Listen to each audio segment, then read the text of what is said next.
Hello again. Getting into someone else's life is more complicated than I expected.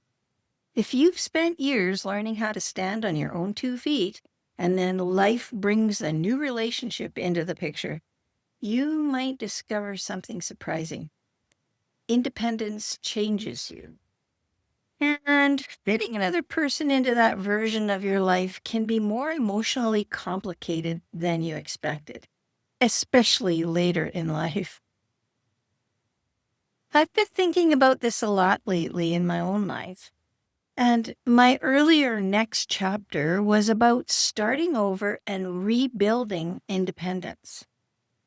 But this season, it's about different questions that I'm asking myself. So come along with me. You might have the same questions, and maybe we'll find some answers together.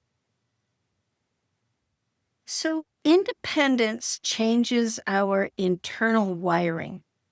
Being independent isn't just about logistics, it can change our identity.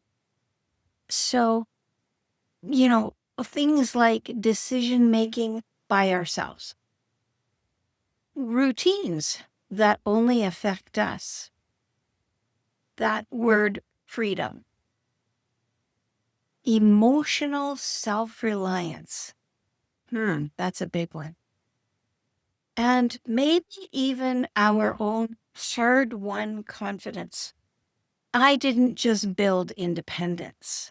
I became someone shaped by that independence. So joining someone else's life isn't simple. We all know that other people's routines, they already exist, and their memories already exist, and their home already exists, and their emotional territory already exists.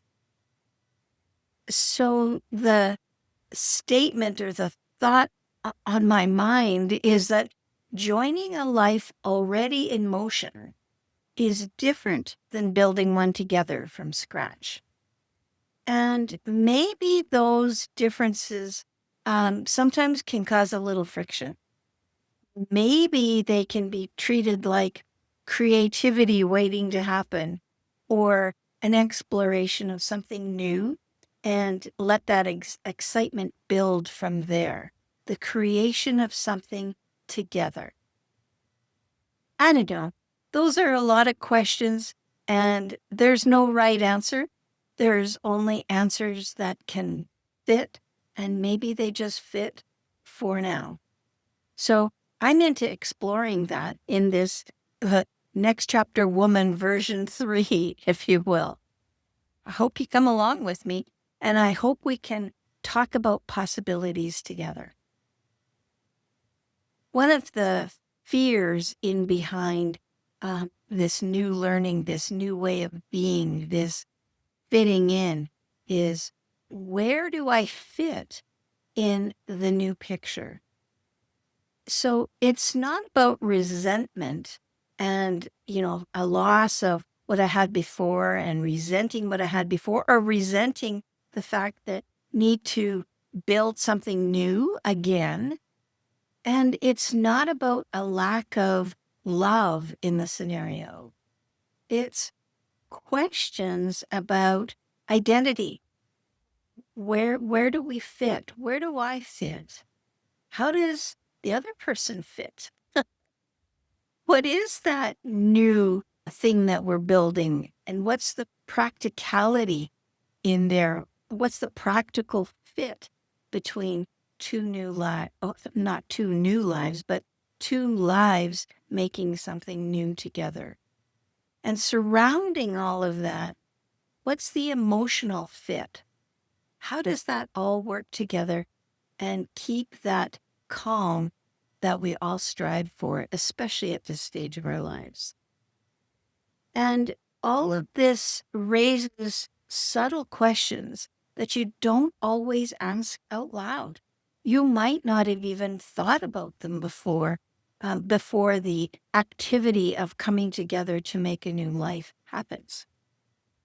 And coming together to make a new life, well, that's not just about romance. There's things to think about like remarriage or not, a shift in that activity of caregiving. How do we give care to another person? What do we need from that other person as far as caregiving goes? What about friendships? What about moving? Do we think about that in advance? Do we plan for it? Are we spontaneous and just let it happen? When we think about blended households, especially later in life, like for example, 50 plus, you're bringing to that new household your own fixed ideas of how things should be.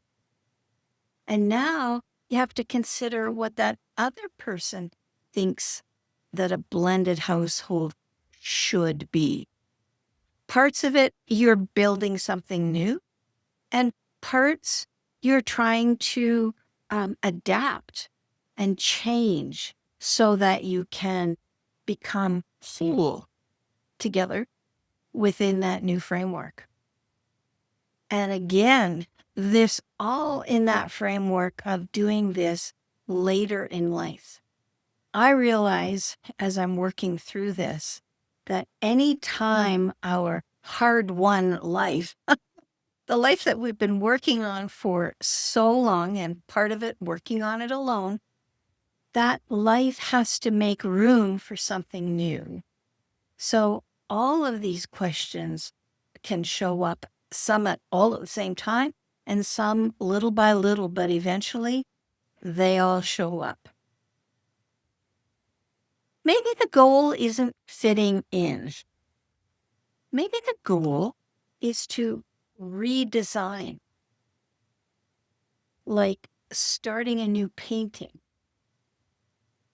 Maybe the goal is integration. So integrating into what someone else has, either way, and managing the expectations around that integration.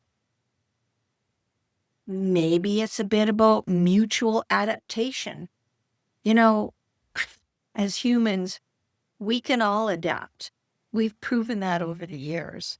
And so here's another opportunity to see how we can do that and do it together with another person. So what we might be able to think about and to help this have a place in our mind so that we can move forward, maybe it's not about a new shape altogether, a new shape of a new life. Maybe it's could be about insertion into a life and making that new life together by inserting both of ourselves into that new thing. Maybe the real question isn't, how do I fit? Maybe it's, what are we building? One thing I'm realizing is that next chapters aren't only emotional, they're practical too. How do we spend our time? What do we create? What do we build? What do we learn? Yeah, lots of questions. I can hardly wait to cover some of those topics, and I can hardly wait for your comments about how you've done it. Also, what questions do you have if you're contemplating changing and fitting into another life? Lots of questions. So I'm curious. Have you ever built a life that worked for you and then you found yourself wondering how something or someone new fits into that life? What was harder than you expected? Hey, that's all I've got for now. Lots of questions and answers that need some time. As always, take care. Bye for now.